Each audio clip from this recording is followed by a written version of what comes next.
Hello everyone, maayong adlaw sa tanan niya. Ang atong vlog karon regarding sa processing of land title.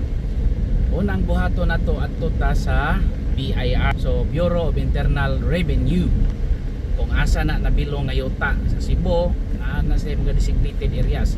Ug sa Bohol, usara dire sa Bohol kana rang kuan sa Tagbilaran.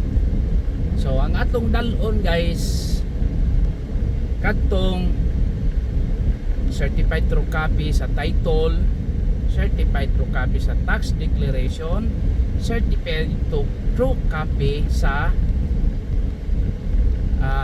improvement, certificate of improvement and vicinity map. Then ID with 3 specimens sa seller and 3 specimens sa buyer. ID gapon, government ID. Government ID, pareha na mga senior citizen, mga PhilHealth, mga driver's license, anay pang kasagaran kay gamiton, mga SSS, JSI, SID, na siya kasagaran. So we are now here in Ubay, no, along National Highway. Para ang airport tapit sa left side, no. So Ubay Bohol karon guys. So going back, mautoy pang dalon nimo. Then special power of attorney sa nagpa-compute and plus kanang deed of absolute sale. So mao na gyud siguro na. So utrohon ako sa di pa kamo adto sa BIR, kumpletuhan ni. Nindot kung ang tag-iya buhi ra nakabutang sa titulo, matawag og clean title, kaya ang imong dalon dito paingon magpa-compute ka sa BIR. Number 1, deed of sale, certified true copy sa title, certified true copy sa title adto na sa register of deeds kuhaon, certified true copy sa tax declaration o certificate of improvement and vicinity map kasagaran sa municipal or city assessor na siya kuhaon.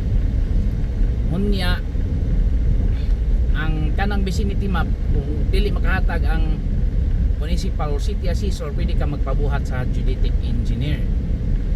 Ya pagkahuman nindot kung ang tag-iya naa sila'y TIN numbers or mga buyer naa sila'y tax identification number, kay i-verify naman lang na sa BIR na mas lagi tawag TIN verification. So ikaw po si processor, magpapirma po ka na authorized ka pag-process kana tanan. I-specify gyud nga authorized po ka pag-process sa tax identification number sa both side, seller and buyer. So siguro mao na gyud na guys, no, tanan. Kung patay na ang seller, mga anak na ang nagpirma, kasagaran naghihimo na extrajudicial settlement with sale, no. Kung portion, napod butangan po lang with for a portion, ha.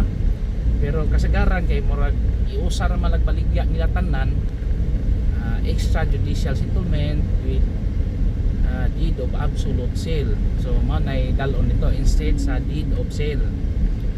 So mo na to guys, ang death certificate importante gyud na, no. Mo nay moingon si processor nga ay mudugang ko ani charge oy kay naa manggoy patay. So kanang patay manggod, pareha sa akong amigo nag-process sila ni abot og 14 kabuk patay, sumpay-sumpay kay pila na ka generation. Nagtaas yun na kay siyempre ang patay manguha man ka dito sa kanang church, manguha po ka dito sa PEC, makuha po ka dito sa kuan munisipyo, civil registrar, tulo po kabuok ang kinahanglanon. So taas yun paingon ka sa atong opisina, no. So okay ra kung residential kay makuan mas dali ra, pero agricultural another na po struggle, no. So balik ta sa BIR lang daan, Bureau of Internal Revenue. Kung nagpa-process ka or ikaw mismo mag-process kay ikaw tag-iya, mag-andam na lang kaana nga akong giingon ng mga requirements. Okay? Nisaya ra gyud ning atua para lang pod guide pod ni sa uban, no? Nya ayaw magtuon nang moingon nga taka sila didto kay sila kaila. So another story na guys. Kay bao gud hangyo ra nila. Kay bao man ko mahangyo kay katong ako nakasuway man ko niadto ko sa RDO. Hangyo mi. Hangyo man sila. Magpahangyo gyud. Pero adto ka sa RDO kanang in charge ba kanang tawag ana basta ilang head diha subot na sila pero tan-awon pod ang status.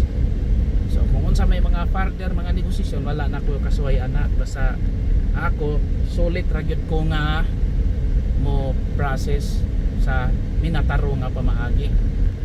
Okay. Salamat.